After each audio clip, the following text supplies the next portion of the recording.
Was John Wayne a fraud? The enduring power of America's favourite icon has nothing to do with politics.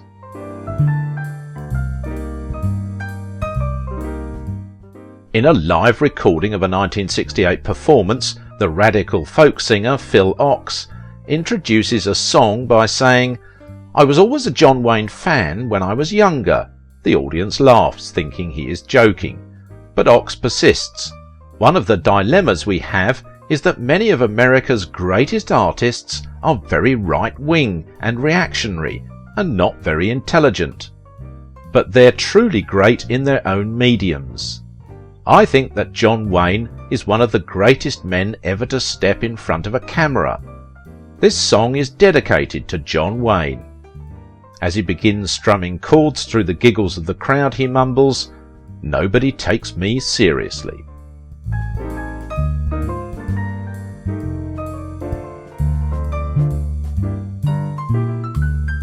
When you lose a loved one, they are gone, but they will never be forgotten.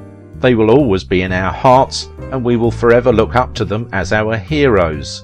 This is how we see them, even when they are not with us anymore. Scandals are normal to celebrities worldwide, even if they already passed away. It seems like these scandals will never leave them at peace. There are plenty of celebrities who will always be chased with these scandals. Thinking about his politics is a way out of really looking at John Wayne. His brute republicanism gives us an excuse for flinching from the awful contradictions he represents, without even stopping to name them. It's a forgivable instinct.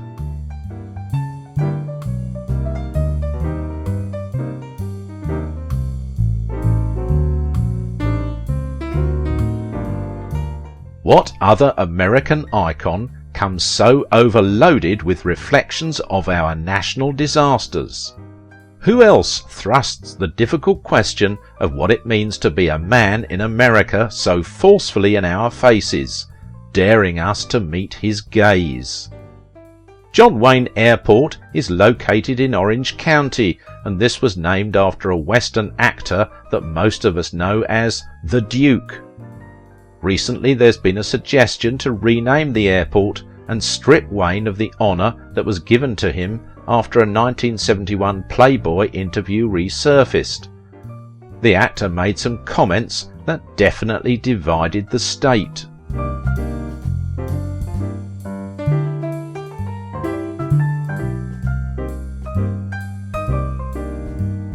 An old interview of John Wayne recently dug up. This is a 48-year-old interview where the Oscar-winning actor said, "I believe in white supremacy until the blacks are educated to a point of responsibility. We can't all of a sudden get down on our knees and turn everything over to the leadership of the blacks." Shocking stuff from an actor famous for his contribution to the notoriously liberal cowboys and Indians genre, who supported Richard Nixon and directed the Green Berets in support of the US Army during the Vietnam War. Who would have thought? While these views appear shocking now, they aren't a particular point of astonishment to anybody who knows anything about Wayne, or cinema, or history.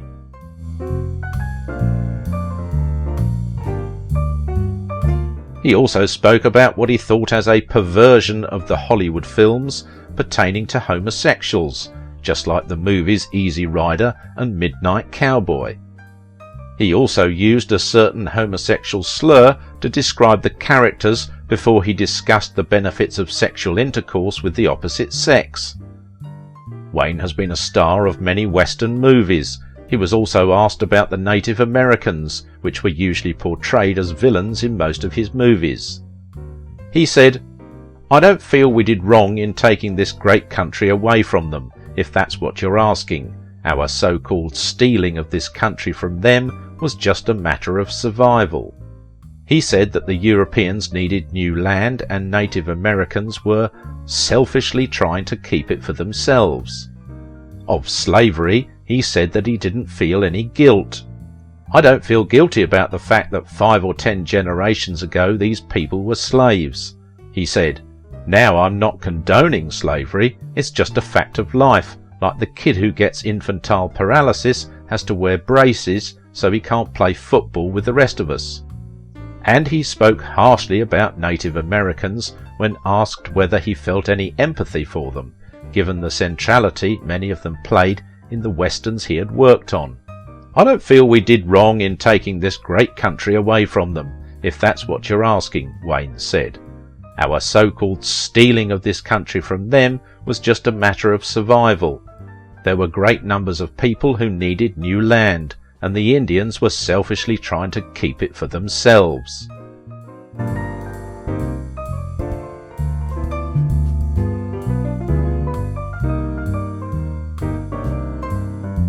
In discussion about Wayne's interview online, reactions were split, not just along political lines, but with many expressing surprise that Wayne's views were being given attention nearly 40 years after his death.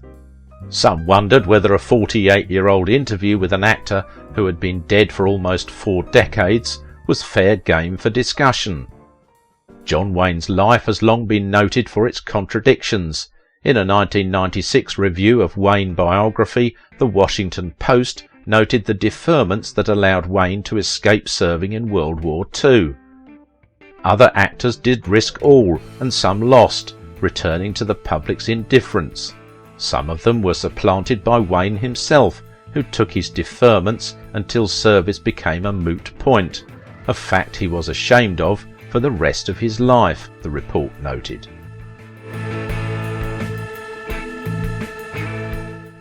There exists a want of nuance in understanding politics in the golden age of Hollywood. Let's focus on Wayne's life instead of the most resonant of his films, Red River, The Searchers and The Man Who Shot Liberty Valance, especially, which are Wayne's real legacy. In these, John Wayne stands simply as the most persuasive and overwhelming embodiment of our ambivalence about American manhood. His persona gathers in one place the allure of violence, the call away from the frontier, the tortured ambivalence toward women and the home, the dark pleasure of soured romanticism, all those things that reside unspoken at the centre of our sense of what it means to be a man in America. No wonder we flinch.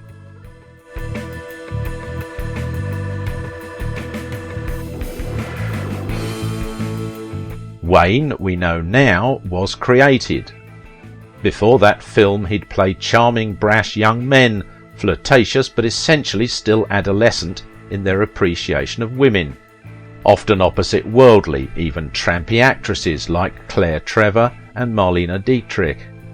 In that one leap he moved from adolescence to a weary, suspicious middle age, one in which women and the home had already been taken from him or rejected, without ever pausing to see if there might be something in between, something like marriage.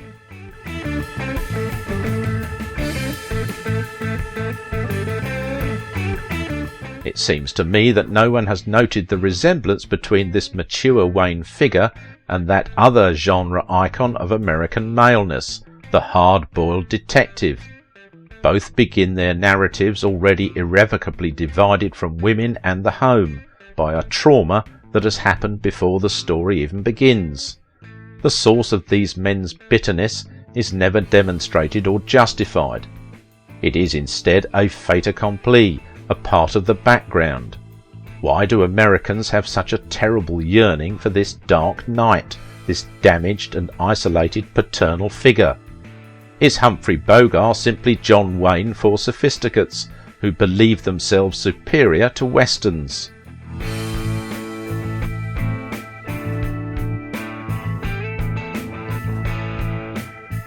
John Wayne is wholly synonymous with movie right-wingery for his films and his extracurricular activities.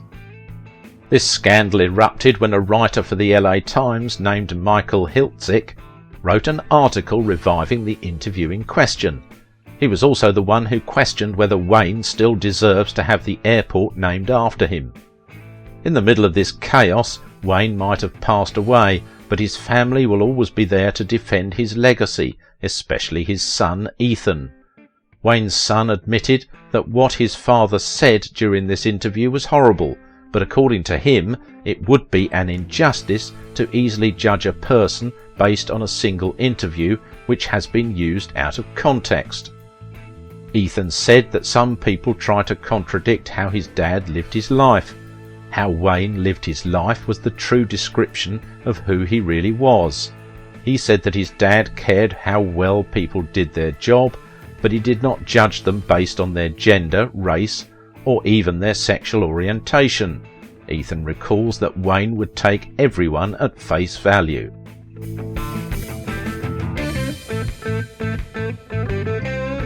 Twitter became heated for some time, and Wayne's fans stood up for him against this scandal. No matter what was said, no one seems to want to change their minds regarding how they saw the late John Wayne. Tackling patriarchal white supremacism and the ways it is reflected in cinema's deathless obsession with violent films about revenge, retribution and vigilantism will perhaps not be as enjoyable as pointing at Wayne and laughing, but it's the task we have ahead of us.